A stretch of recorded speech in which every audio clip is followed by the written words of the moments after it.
Welcome back to the Rugby League Digest. I'm Michael Adams. Here with Andrew Paskin. How's it going, Andy? Good, thanks, mate. How are you? Great. We're both really pumped for this one. We've got a special guest with us for this episode. It's the Daily Telegraph's Nick Campton. How are you, Nick? I'm good. No pressure, eh? Just saying how pumped you are. We're big fans of your work. You're a rising star of rugby league journalism. You've really burst onto the scene.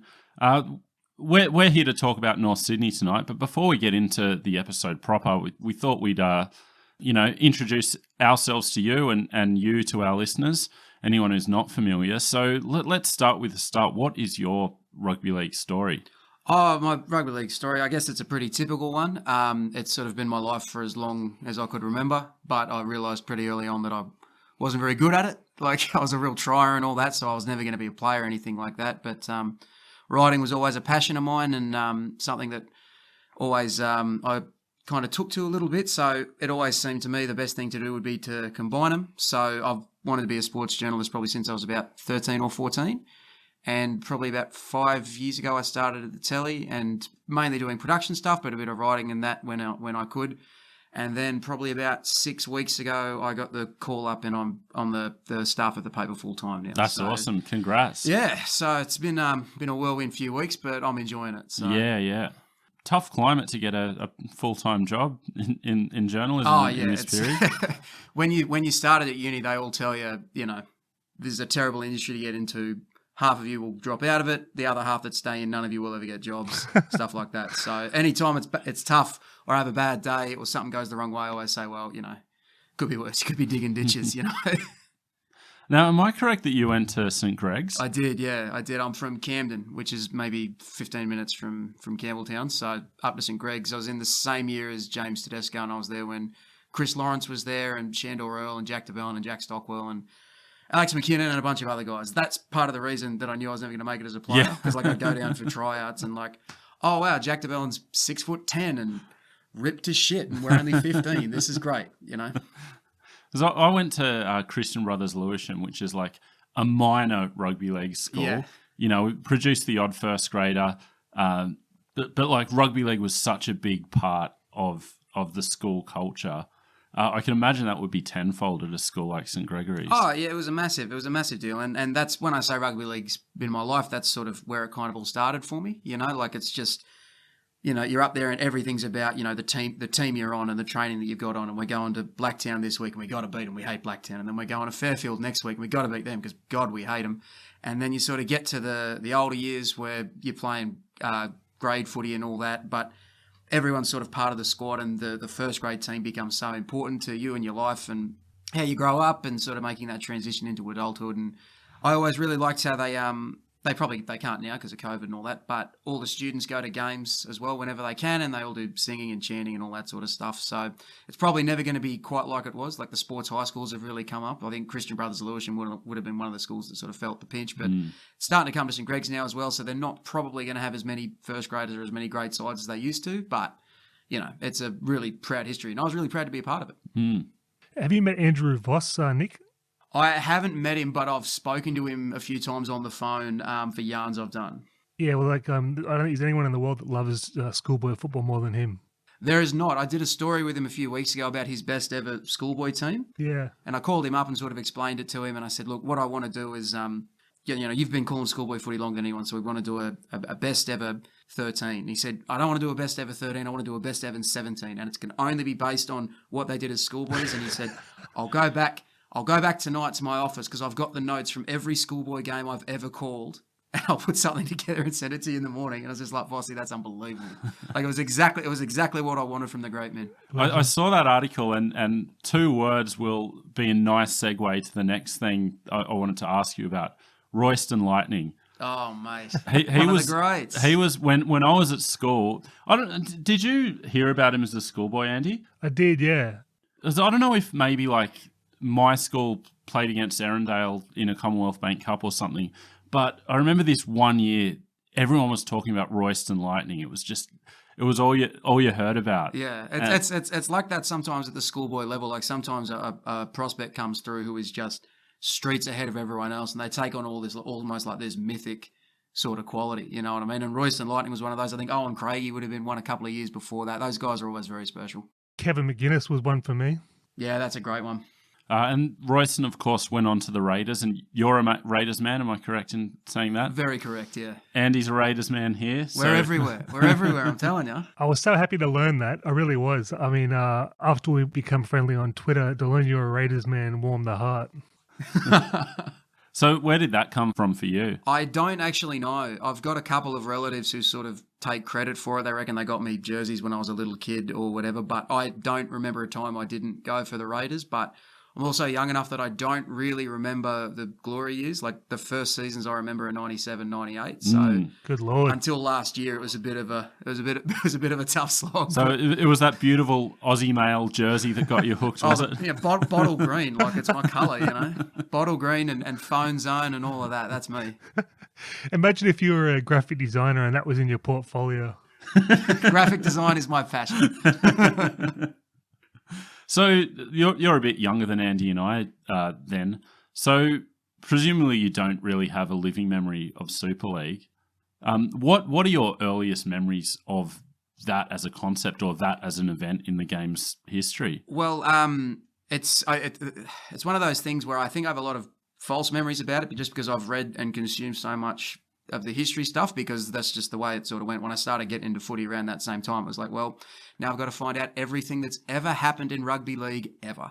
So I just sort of went back as far as I could and as in depth as I could and all that. And the big thing that's always kind of captured my imagination about Super League is it was such a short period, but it's still, you can still see the effects of it in the game today, not just in big things like where the teams are and who's actually in the competition, but also in things like the culture of the game, how we talk about expansion, how we talk about the game's traditional areas, how we talk about what we want the game to be and how we want people to talk about it. It's all still directly impacted by those 3 years of Super League. So that's something that's always really captured my imagination about it. Oh yeah, I guess that was where it all started for Andy and I, just the fact that we're still like living in the legacy of Super League a quarter century later. Yeah, absolutely. Like I wrote a column about this last year, and it was around the time the conversation around expanding or having a second team in Brisbane had come up again, and the whole premise sort of was the language that we use to talk about these things is directly impacted by Super League, because I sort of think that's a time when half the game tried to leave the traditional stuff behind, and half the game tried to hang on to it for grim death, and it nearly destroyed the entire sport. And it was a bit of a minor miracle it was ever able to get stitched back together. So as a result, the clubs that survived because they hung on their traditional stuff will never ever let that stuff go again. You know what I mean? Like the game almost turned its back on suburban grounds and Sunday arvos at the footy and community and looking after the juniors and sitting on the hill and things like that. And now they will never let those things go, you know? Sorry if that's getting a bit conceptual or whatever, but it's just something I think about a lot. And I mean, the reason you're here is the article you wrote about the Bears, which, how good was it, Andy? I mean, I got to read it again for the preparation for this. It's probably the fifth time I've read it. It's actually a masterpiece. It's hard to say to your face and basically blow you on air, but it really is. Feel free, brother. No, it was just, it captured everything you could possibly want to say about that club and that era. We've bigged it up before. We've said to anyone who wants us to do some history stuff on the Bears, you don't need us, just go and read this article. So I thought, you know, we're doing these case studies in our series off season, so we'll get you in and talk about the Bears in the 90s. Before we get to it, I just want to talk or ask you a few questions about the actual process of getting this piece together. So was this something that you pitched to the telly? Well, no, I've always had a real soft spot for the Bears. I think everybody has, and I always thought it's a terrible thing that happened to them and their supporters. What actually happened was me and a few mates of mine were up at North Sydney Oval for a New South Wales Cup game, and it just happened to be the Bears' Old Boys Day. So we went down to the Percy afterwards, and we were having a couple of beers, and one of my mates who was with me was a Bears fan, and we spotted Mark Soden just across the bar with a couple of the boys, and he was my mate's favourite player, so I said, we should go up and chat to him. So we started talking to him. He was just rattling off yarns. It was a great afternoon. And at one point I said to my mate, someone should do a story on this. And he goes, you should do a story on this, dickhead. And I was like, I absolutely should. So the way sort of my job was then, creating content, and that was one of my roles, but not my main role. So it was more something that I just kind of got the ball rolling on a little bit, like doing a bit of research and trying to line up interviews and all that, just to see if I could really pull something together. And then it was kind of something that I was working on always more in my spare time than anything else, because we like to sort of roll out these big history projects in the off season when they don't get cluttered by the news cycle. So I sort of had a goal in mind that once the season was finished, I'd roll it out. And from there, it was just a matter of lining up the interviews and writing it all down, and that took a while because it's 25,000 words. It's really long. It's really long. There's like a 1,500 to maybe 2,000 word edition that ended up running in the paper, but I knew I wanted the story to be bigger than that. And once I realized that, it kind of just got bigger and bigger and bigger and bigger and bigger. And I'm the sort of person that, like, I always think if the story's good enough, there's no such thing as too long, especially with footy stuff. And if it's good enough, people will read it to the end. And you're on the right podcast. Yeah, I was going to say, yeah. And I know a lot of people didn't make it to the end, but a lot of people did. So that was really great. And hearing you guys sort of say how much you liked it is really, really, really great ears to say. I think it's something that's really been missing from rugby league media is long-form journalism, and this is a brilliant example of it. And I hope it's the impetus to see more and more of it. You did not as lengthy, but I love the Titans piece you had earlier in the year as well. So have you got a few more ideas in mind about things you'll be trying to get out for the off season? Oh yeah, I've always got ideas. It's a bit harder now because I'm a bit more caught up in the general news cycle of it, and I think that's the reason that it can be difficult for pieces at this length to kind of get out there as often, because you guys know what rugby league's like. There's always something happening, and the minute you think there isn't, like someone gets arrested or something crazy happens.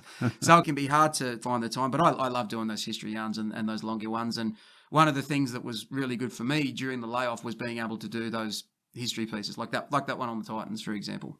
It reminds me of the old 70s and 80s style journalism where like the Playboy interviews with John Lennon, and when the journalists would go and live with a band for a year and do a story, and it had that feel to it. And I'm always complaining about modern journalism, but that was just, it was beautiful, mate. Oh, mate, that's really kind of you to say. And those sort of older pieces from the 70s and 80s in like Sports Illustrated or Inside Sport or Esquire, or even going back to like the GQ pieces in the 1950s that like Gay Talese is doing with guys like Floyd Patterson and that. Those are the things that, like, if I could write one thing that's half as good as some of those, I'll retire happy. You know what I mean? But those are the things that I'm always trying to look at and emulate with this longer stuff. Yeah. Oh, well, keep it up. It's great. Just about your writing, like, how did you start off with that? Was that like, just interesting creative writing, and when you went from there, or? It's just, I couldn't even tell you. It's just something that I've always been, I don't want to pump my tires, but I've always been pretty good at it. And then once I sort of finished school, I was like, well, I better turn this towards the thing I love the most, which is footy. So I think I wrote my first ever footy article in like 2011 for rleague.com for, if you guys remember that, they used to take submissions. It was, I don't think it exists anymore. It was about Jared Mullen and how he was always doomed to fail because he could never live up to Andrew Johns, and they wanted him to be Andrew Johns. And I wrote it, and it was probably terrible, but I really liked doing it. And I thought, well, this is it now, Awesome. So you mentioned that you have a soft spot for the Bears, and everyone else does. It's a direct quote from your article, but the tag of lovable losers that they'd had for decades and decades. To see them rise into this force in the 90s, and your piece starts in the 80s as that team was coming together. I wonder if you have an idea of, was it just kind of lucky happenstance?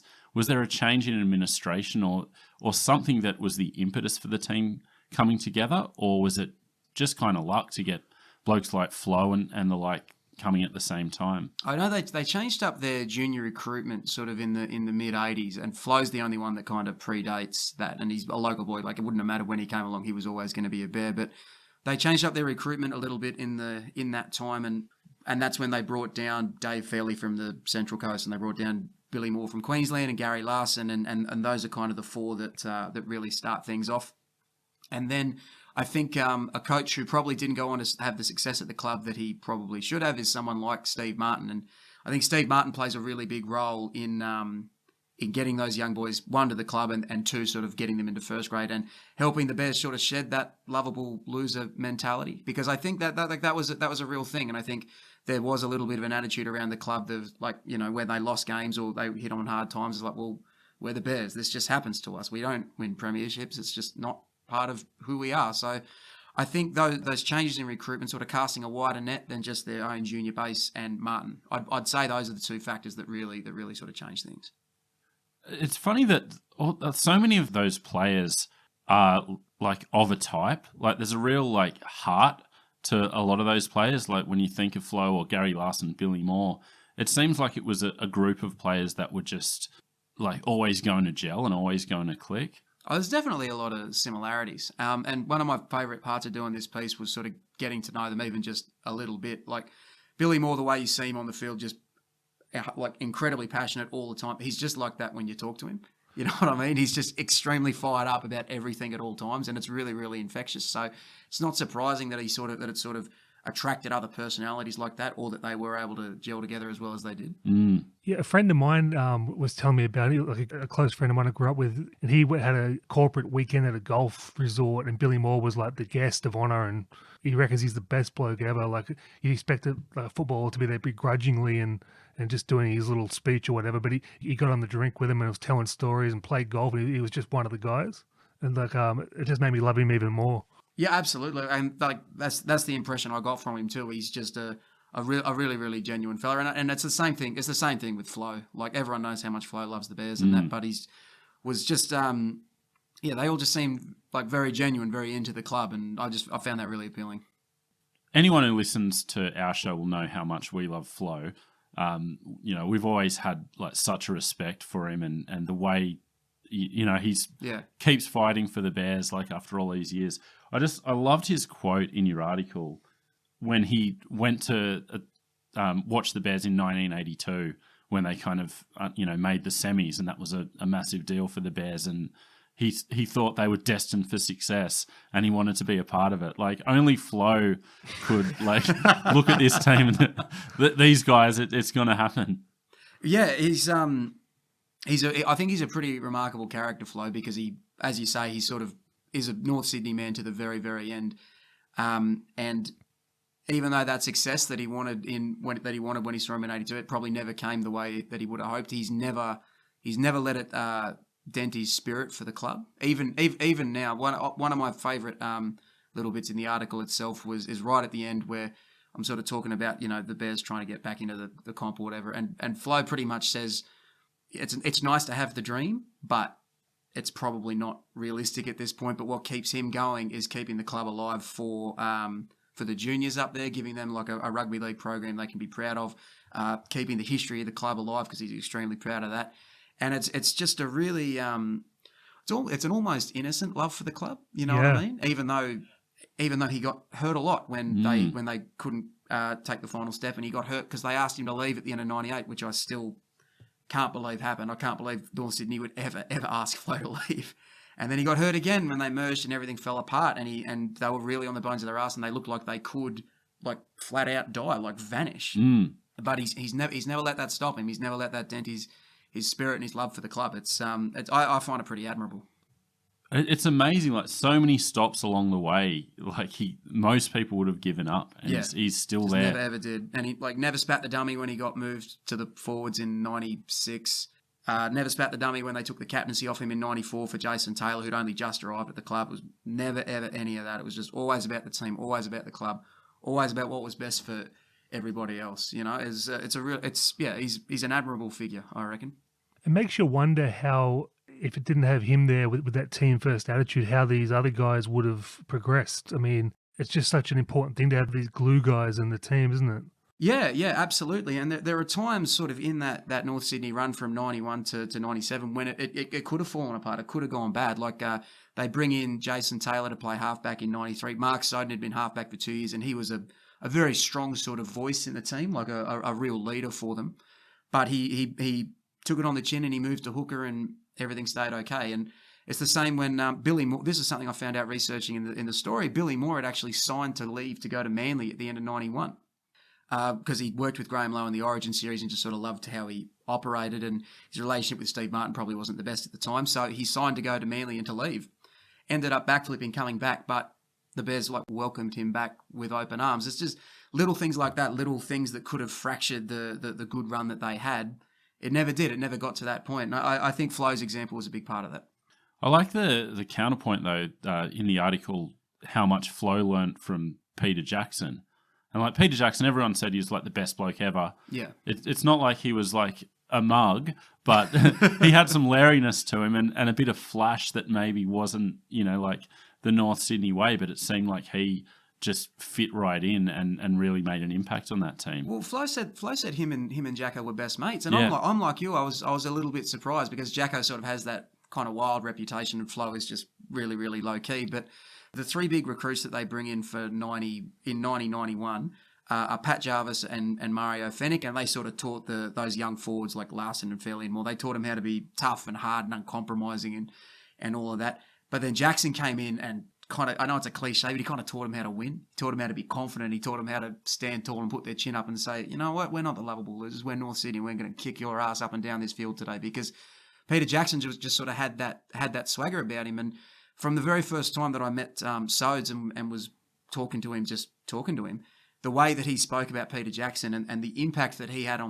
Jackson had on the club, even though he's only there for a short time, it was really touching. And he got a little bit emotional when I was interviewing him about it, and all the boys did. And it's a tragedy what happened to him, but it just shows what a vibrant character he was. And Jarvis and Fennick were both very important, particularly Pat Jarvis, and Pat Jarvis was particularly important for Billy Moore and Gary Larson.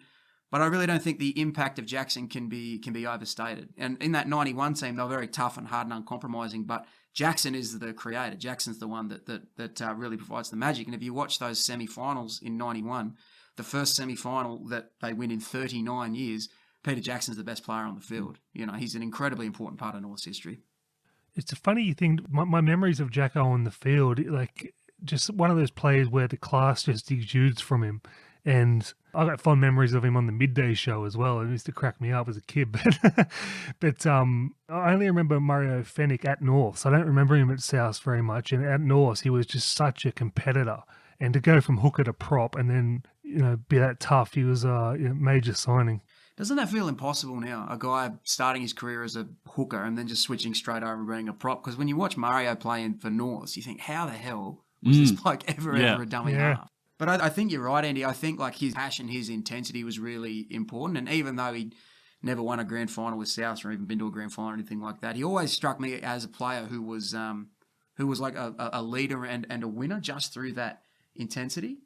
So I'm with you. I like the importance of those three really can't be overstated for what came later, even though I think Jarvis hung him up at the end of 92 and 91 was really Jackson's last season as a top-class player. Injuries and illness sort of took the last couple of years out of him. But Fennick stuck around until 94 when the next iteration of the team sort of comes around. And yeah, I thought it was a bit sad that Fennick sort of got turned into a punchline a little bit after he retired with the Falcon and the bleeding and all the stuff on the footy channels, all that. And we all had a good laugh about it at the time. But he was a great player.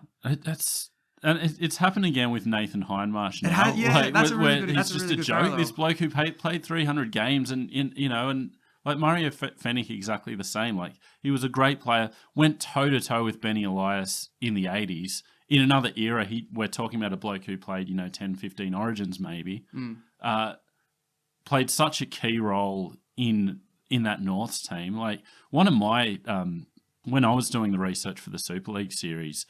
In that 94 season, just him on the sideline in those Canberra semi-finals, just willing the team to victory with everything he had. Everyone was just marveling at him, just like not having an ounce left at the end of those games.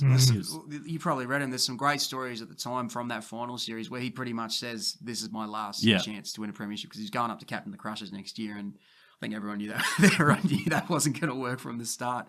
And he just wanted it so bad. And like my heart breaks for the Bears in all the times they sort of had the bad luck. But 94, the one I feel most sorry for is Mario. It's funny though, Mario, Jacko like leaves Canberra, they win a grand final. Leaves Brisbane, they win the grand final the next year. Like Mario, doesn't win the premiership. Even Jason Taylor, like going all the way with Parramatta in 2001, and then somehow they don't win that grand final. Like, it seems like North's, the other connective tissue between this team is it was a team of nearly men. Yeah, well, yeah. I don't know. Like, I don't believe in curses. I don't know if anyone really does, but the evidence just keeps piling up. You know what I mean? Because it didn't just get them at North; it got so many of them through their whole careers. Even like you say with Taylor and Butner, who have the old reunited Norths combo in 2001, and it's the best team ever, and they're breaking records and all that, and they get to the big one, and it's just, we all know what happened. Like, it all just fell apart on them. One of my favourite things in your article was the way you went into detail about those preliminary finals. 94 is the one I remember most vividly. I was at that game. One of the great footballing memories of my childhood is being there watching that live. I'm a Dragons fan, so 96. Probably got differing views on that one. Differing views. 97, in hindsight, it just feels like Newcastle was such the team of destiny that I kind of had forgotten that, that Norths had gotten so close in that prelim. So can you talk about maybe the differences between those prelims and when you thought they might have had the best chance? Well, I think 91 they were a good team and a tough team, but probably a little bit basic and a little bit one-dimensional. And that shows up in the major semi they play against Penrith. Penrith were the minor premiers. The winner would go straight through to the grand final, and it's a tough, hard, uncompromising game. The only points come through sort of like deflected kicks and intercepts and all that. And in the end, what sinks Norths is Darryl Halligan, the best kicker of his age, who retired as the top point scorer of all time, kicks 1 from 5. I ran the numbers. I can't remember them off the top of my head, but I think he only missed 4 goals in a game twice for the rest of his career. Like, it's just an appalling slice of luck. And they go down by 2 points, and the game was so physical and so tough, they just got steamrolled by Canberra the next week. But I don't know if they would have had the gas to down Penrith in the grand final. 94, I don't have to sell you, Andy, on how good the 94 Raiders were. Like, they're an extremely special team.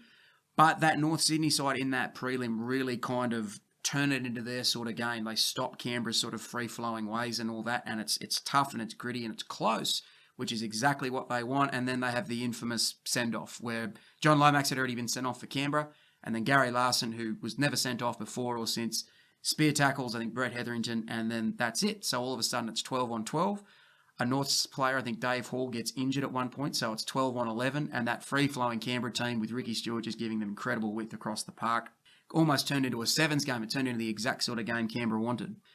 96, I think, is the best team, the best Norths team. They brought in Ben Ike and Brett Dallas and Michael Butner that year. They moved Butner into the halves, Flo into the back row, Larson to prop. It sort of really opened things up for them, kind of diversified their approach. Mike, you'll remember in the reports from the time, everyone was talking about it as being a 2-team competition with Manly and Brisbane. But Norths went up to Brisbane the first week of the semis and knocked them off in one of the great lost finals performances of the entire decade. And they play Saints in the prelim, and I'm sorry, Mike, they should have beaten Saints. They were better than Saints that year, but they just weren't better on the day. You're not besmirching Nick Zisti and Dean Raper, are you? Never.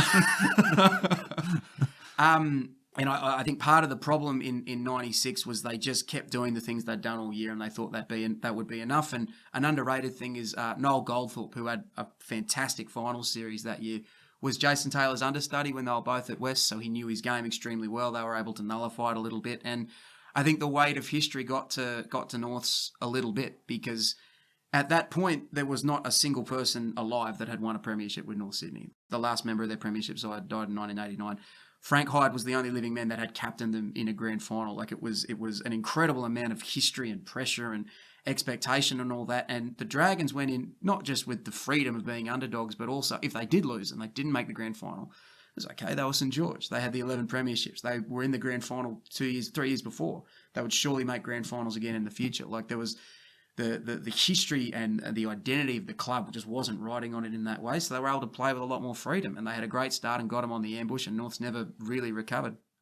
97, we all remember it that way about the Knights being this sort of messianic team, but it just as easily could have been North Sydney, because if they win that prelim, they probably get the grand final against Manly. They get that north side rivalry, and who knows, maybe if the Bears win that game, it could have the same impact on the wider rugby league community like it did with Newcastle. But again, in luck that would only happen to the Bears. Jason Taylor, who is up there with Halligan as the best kickers of the era, sprays them all over the place. Can't kick one to save himself. He misses penalties from in front at the start. He misses conversions, like not from wide out, but from pretty close to it at the end. And it just feels like it was destined never to happen for him, you know, because it's just 4 incredibly rough ways to lose. Like one time, that's, you know, whatever, bad luck happens. 2 times, all right, that's really bad luck. 3 or more times, it's just like you ran over a cat on the way to, I ran over a black cat on the way to the ground or something like that, you know? So there's so many what ifs in the Bears story. You know, this tiny, you know, moment in a game could have changed everything. This one decision. Super League is the big one in so many ways. The funny thing is, it all broke so perfectly for the Bears. They were an on-field force at the perfect time. They missed out the first time at around April Fools, but the second bite of the cherry late in 95 when, you know, the players, or it was about June, July when the players were... around that time. Super League was suddenly desperate for another Sydney team, particularly one on the north side of Sydney. It was all there for them. It was right there. Like, it would have given them sort of a presence on that north side. They could have gone head-to-head with Manly, who were one of, like, the ARL clubs. And one thing that I really got caught thinking about, and I'm interested to hear what you fellas think, what would it have been like if Super League had landed a foundation club? How do you think that would have sort of impacted almost the propaganda battle of getting one of those old world sort of teams to come over and say, well, no, this team, this 1908 team can be part of the glittering future? To be honest, like when I was thinking about this today, I think the foundation club is such a big reason why the players, like I feel like they would have felt this pressure, like this outsized importance of foundation club, like what that means, a foundation club going to Super League. You know, it's almost like I can't imagine it happening. But also from the Super League side, you can't be spruiking all this American stuff and then have the team with the tree in the ground, you know, like it's... But I mean, that's what they did anyway, you know, they played one game at the SFS in 1997, you know.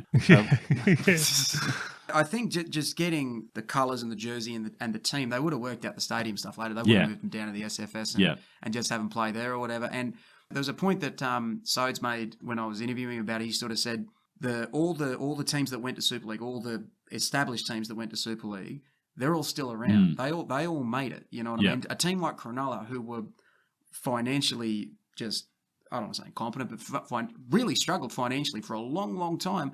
They went to Super League and it sort of saved them a little bit. It sort of gave them an extra 20 years of time. And who knows, if say Cronulla had stayed in the show and Norths had gone, maybe Norths are still around today, or maybe they would have pulled the trigger and moved them up to the Central Coast or something like that. But I'm with you. It really did seem like all the pieces were coming together for them to make that move. And Soden in particular in your piece seems, I don't know if regretful is the right word, but he seems the most like, it was there for us, you know. Like... Yeah, very much so. Very, very, very, very much so. The thing that stood out to me with that is how so many of the players just accepted that the club would choose the best thing for them and not the best thing for the club itself, if you know what I mean. I think the reason that Norths end up going to the RL is the players all want to stick together. I think there was a really strong connection between a lot of them like that, and they probably didn't leverage their position as a club. They could have maybe gotten some guarantees from the NRL or something like that. I think some of the board members just kind of went along to go along. Like they were like, well, you know, the ARL won't sell us out. But I think the most telling quote is Soden when he's talking about the conversation he had with Flo, and he said, "Look at the ARL. It's Arthurson, it's Packer, it's Manly. We have been trying to get away from Manly forever, and this is the chance that we can leave them behind. Like we don't have to be second to them anymore. Like we can be number one. We can be number one up here. That." I know I'm talking about my heart breaking a lot on this, but it breaks my heart when I think of it because I think he's exactly right. Like you look at those guys at the top of the ARL, they're all Manly guys, and I know they're all big ARL guys too, but at their core, they are Sea Eagles dudes, you know, and that makes a difference. The fact that he was saying that in 95 and the way it broke a few years later, it is brutal. Yeah. And the other part that broke my heart was when he said, if Flo had said, let's go, we all would have went. You know what I mean? And I think Flo approaches it in a really healthy way. He says, you know, shit happens and there's nothing you can do about it. But If he'd made that decision, if he'd said, you know what, we're going to do this, we're going to go, I have no doubt the Bears would be around in first grade today in some form. I just can't see Flo. He's such a traditionalist. I just can't see him going to Super League under any circumstances, really. I think loyalty is very important to him more than being a traditionalist, Andy. You know what I mean? And I think I sometimes I wonder if on that great episode you guys did about the 94 Kangaroo Tour, and you guys say that Flo is one of the big success stories because he's like, and every time there's a gap in the team, he just puts the hand up and says, yep, I'll do it, I'll do it, I'll do it. So I wonder if because he was so sort of steeped in that traditionalism of the tour and all the mythos that sort of comes attached to that, I wonder if that sort of played a part in his decision. He was like, no, like these are the important things in rugby league, and this is what we need to value. I don't know. I'm playing armchair psychologist there. I mean, I think there's probably something to that. Like he went on that tour not expecting to get a game, ends up being a crucial part of that team. Like I can see a guy like Flo, not like he wouldn't easily cast that aside in his mind, you know, to go to this new thing. Yeah, agree. But just a bit on Mark Soden, like in your article, Nick, it warmed my heart to see, like I always talk about him being the first of the new hookers, you know, going into dummy half as a halfback and running fast out of the dummy half. But Peter Mulholland, who everyone in rugby league loves, true gentleman of the game, it was him that suggested it. Yeah, that was something that really surprised me. So 3 of the key moves that they make for 94 is they sign Jason Taylor, they debut Matt Sears, and Mark Soden moves to hooker, and Mulholland's behind all 3. Taylor was the Australian Schoolboys captain he was the captain of St Greg's in the late 80s when Peter Mulholland was there, turning them into a Schoolboy dynasty and all of that. And Taylor was looking to get out of Wests, and Mulholland tried to get him over to the Western Reds, tried really, really hard, and that's something I think about a lot too. What if he'd gotten him over to Perth? And he said, if you don't want to go to Perth, go to North Sydney because you can be the biggest sort of the big man on campus at that club. Sears is another St Greg's boy. He was on the 92 team, I think, that nearly won the Schoolboy title. One game off the bench, 93, then 94 got into fullback and just exploded. His 94, his Rookie of the Year season, like he was my second favourite player. I had his poster on my wall. It was a Norwich rising star. And in your article there, he was described as a player who was so fast he burnt up the grass behind him as he ran. And I just thought about that today. Like he was like a early Billy Slater, same running style with that sort of hunched shoulders and aggressive running style, as opposed to the Brett Mullins was more like the laid back Michael Johnson running style, Jared Hayne running style. Just Matt Sears was just a beautiful athlete. I think those are 2 really good comps for Mullins and Sears, but like the way Sears just almost digs at the turf when he's running, really rips it up behind him. He's Searsy, the big thing for me is he really hit 94 like a bolt of lightning. Like they didn't expect him to be the starter at all. They brought Ivan Cleary over from Manly for a year. He was meant to be the starter at fullback, but Sears just had a couple of good trials and got in. And talking to Sears, he I don't think he was ever a great sort of thinker about the game. He kind of just went out there and did it. I asked him about when he ran down Brett Mullins, and he sort of said, oh yeah, Mullins got into the clear and got around me, and then I turned around and ran and I caught him. It was great. It's just one of those guys. It's funny, both Sears and Mullins, like neither of them had the career that you would have thought they were both going to have in 94. Yeah, absolutely. I wonder if they'd maybe come along a few years later, things could have been a little bit different, because you look at the way they played. Their 2 guys you could absolutely drop into first grade today, but yeah, it just never really seemed to work out for them. Sears is one of those ones, he sort of lost his way a little bit right towards the end of his NRL career, and part of that might have been because of the way North Sydney splintered or all that. But 94, winning Rookie of the Year ahead of Joey is something that should be extremely, extremely proud of. Yeah. And as you say, Andy, Skull had the idea of moving Soden from halfback to hooker, and he said, and Soden's told me, Skull said, look, Taylor's coming here, he's playing halfback. They're not moving him. He's on too much money. It's too important. He said, but Tony Ray is pretty close to the end. And he goes, with your skill set, I reckon you can turn into a hooker. And I think you're right as well, Andy, that he is one of those first sort of modern running hookers. Like a lot of those guys, probably up to maybe 95, 96, when the last of the old school hookers are there. You see them play on tape and you think, man, they'd never make it today. But someone like Soden, like the people that followed him in that position, you can trace a really clear line to guys like Damien Cook or Jake Granville, who have the skill of halfbacks and that speed off the mark. He really was one of the first of a type.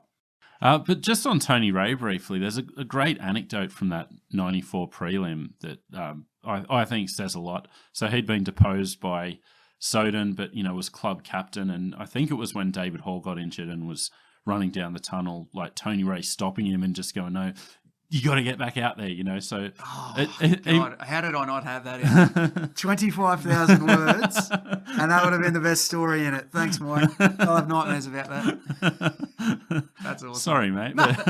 But it really says a lot about the spirit in that club. And when you think about Super League, did they have a single player that went to Super League?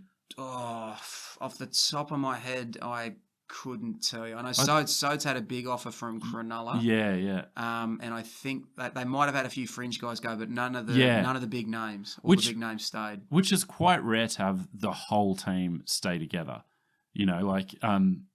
I mean, even when you think of that Newcastle team, which is the story, Chief driving the bus and all the rest of it, they had, 7 or 8 blokes and half the juniors who went off to Super League. Like, it's a really rare case of what Norths did. Firstly, deciding to stick together in the first place, and then when they had the second go at it, having the players meeting, even though they were so dirty on the administration for what they felt that they'd been misled, they all got together and then as a group decided to stay. Jason Taylor spoke a lot about the sort of closeness of the playing group, and that kind of surprised me a bit because Taylor doesn't sort of strike me as the most emotional bloke in the world, just trying to like wax lyrical about how much he loves people. Right, that's fine. It's just not everyone's like that, but he spoke quite passionately about how close they were as a group and how that was what stopped them from splintering and half going to Super League and half staying and maybe having everything end. They said, well, look, we're a great bunch of mates. We've got a chance to win a premiership in whatever competition we're in. Like, let's stick together. Let's all go and do this. And again, it's almost like Flo. It's a bit of a double-edged sword. Maybe if a few of them had gone, the rest would have followed, So they did stay, and I was thinking about today, so I'm going to put this to both of you. Is it even possible to make a case that staying with the ARL was the right thing for the Bears? In a word, no.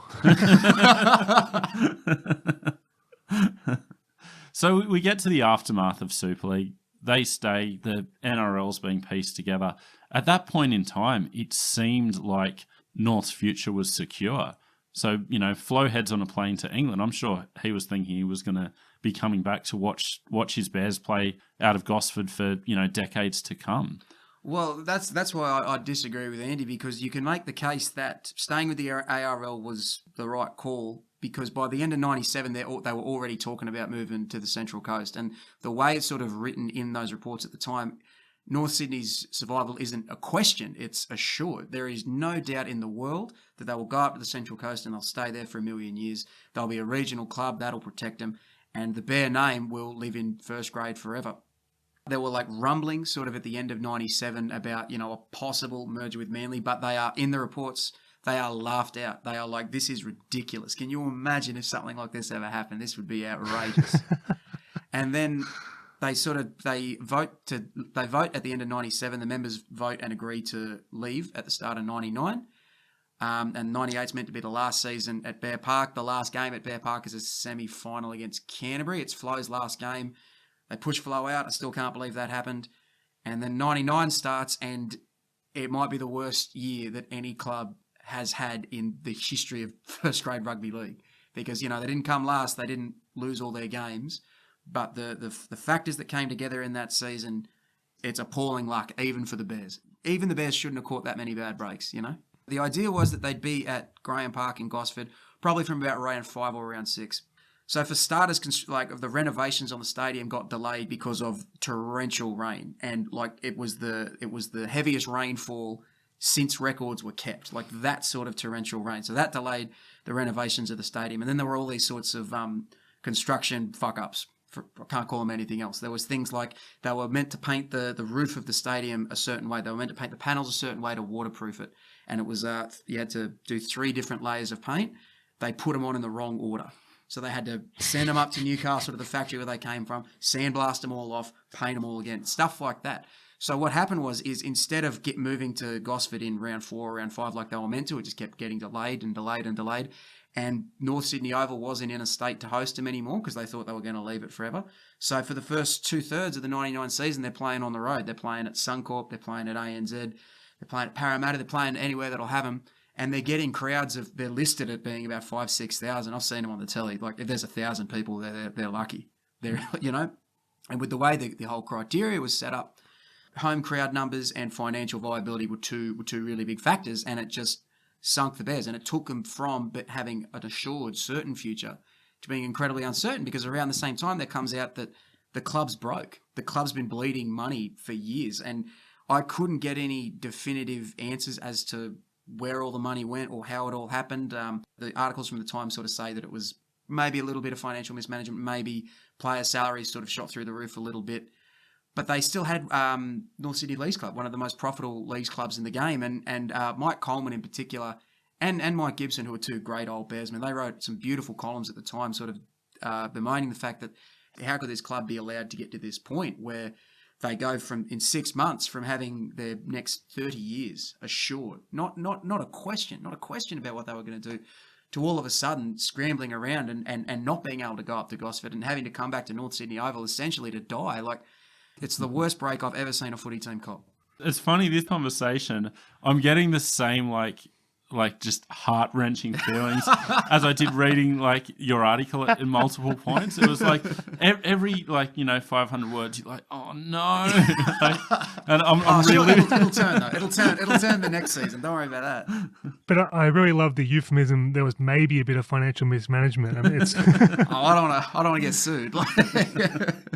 There's rugby league. It's definitely financial mismanagement, but how rugby league is it to have shoddy tradesmen determining your future? Like, those tradesmen should have had an honesty session. That would have fixed them.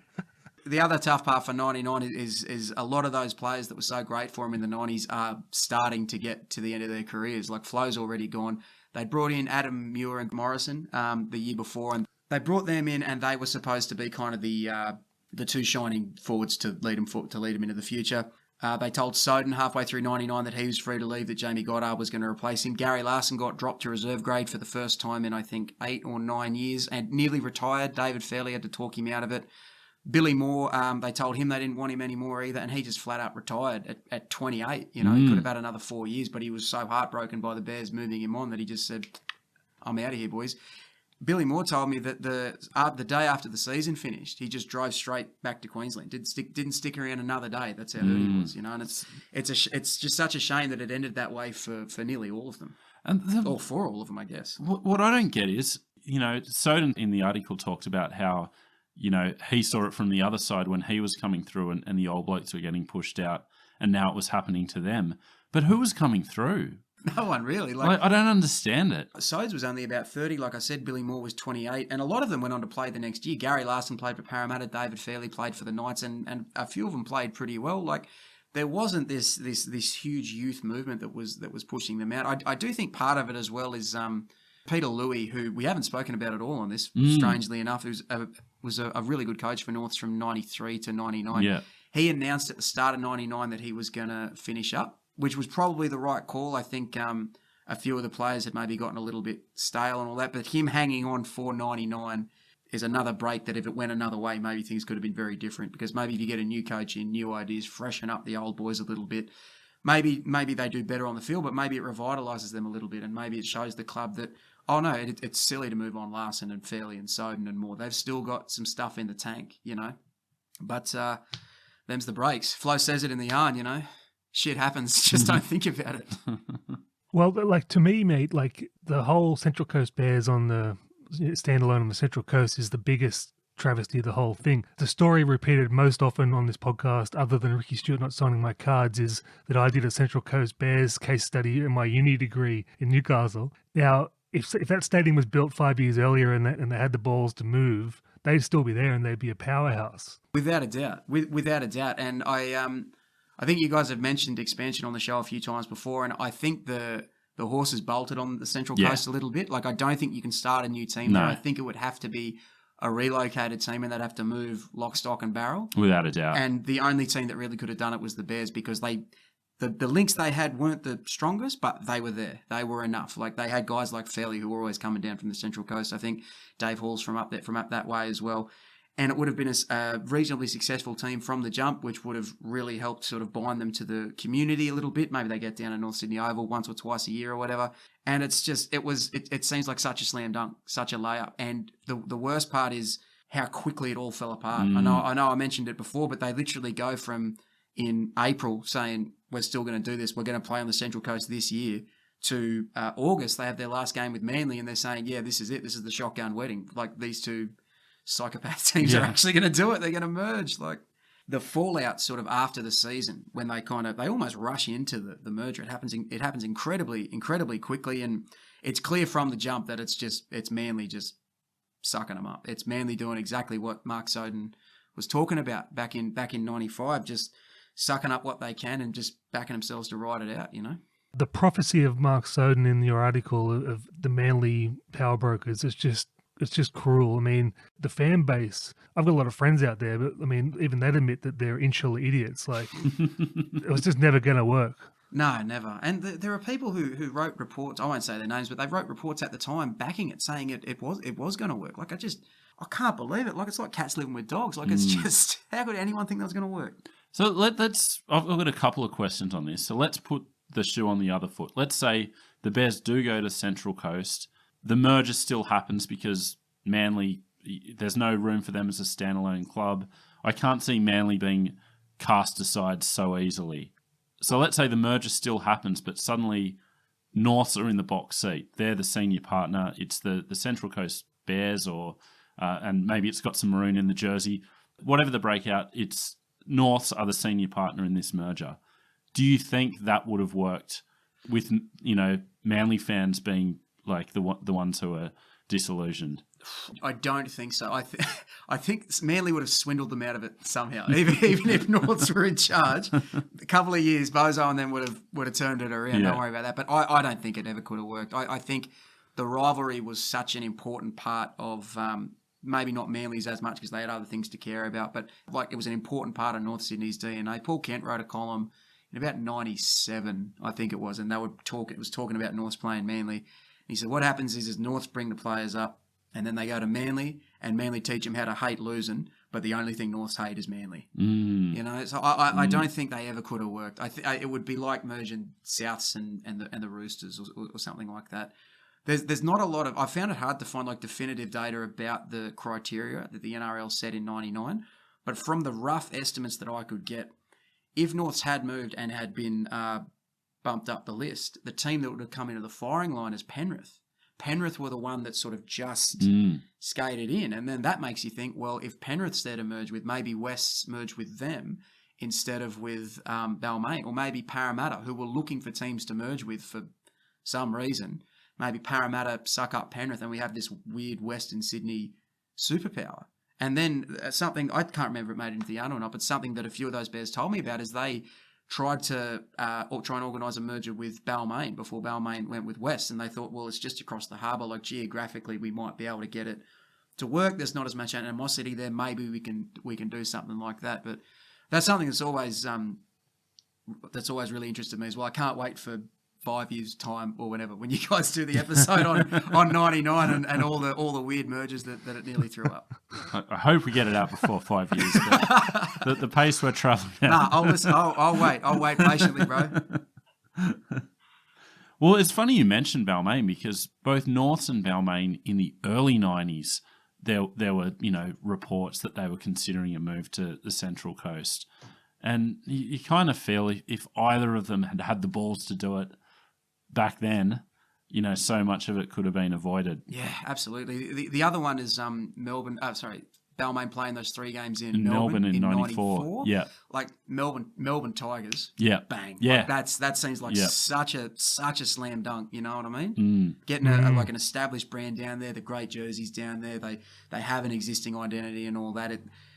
It's always easy to look back in hindsight and say, oh, if only they had the balls to do it. But if they did, they'd all still be around on their own today, We could literally do different permutations of what could have happened all night. So we probably should move on. Rugby league loves a Band-Aid solution, but cannot tear a Band-Aid off. That is it. That is 100% right. And maybe part of it with Norths and Balmain is because, well, maybe not Balmain as much, but because Norths were doing so well in the early to mid 90s, they were like, well, why would we leave? Why would we leave this place? We're doing great here. Like 10 years down the line, we'll worry about that in 10 years. We're doing fine, you know? It's a story that doesn't have a happy ending, and so many, heartbreaking moments along the way. Were you able to feel any like personal like closure or sense of hope or optimism out of the experience of writing it? The bit that gave me a bit of closure was Flo sort of saying that even if the club doesn't come back, that doesn't change what's happened before.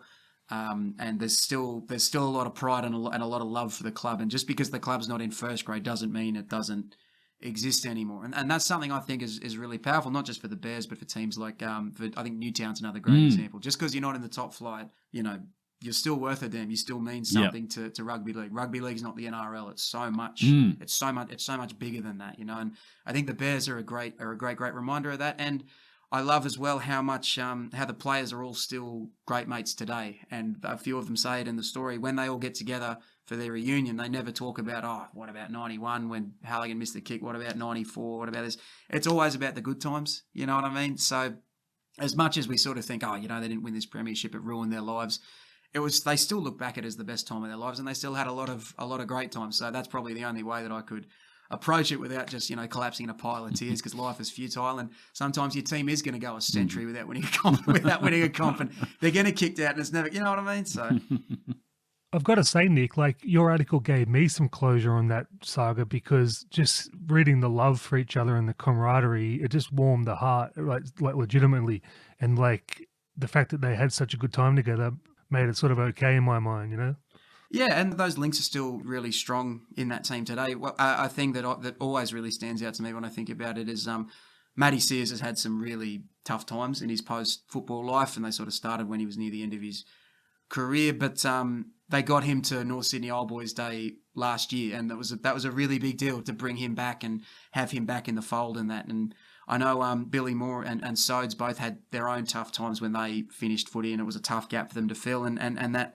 camaraderie with their ex-teammates is something that really helped them through it. It's, not everyone wins premierships, but those bonds that are created by those times together, there's nothing else like it. As a fellow who's never seen his team win a premiership, I've got to assume that those bonds are the best part of footy. You came close last year, but we nearly made it. We nearly made it. I didn't watch or attend the grand final. I know what you're talking about. Just as we finish, you mentioned some of the positive elements and the fact that your story, the genesis of it is, watching Norths play in the New South Wales Cup.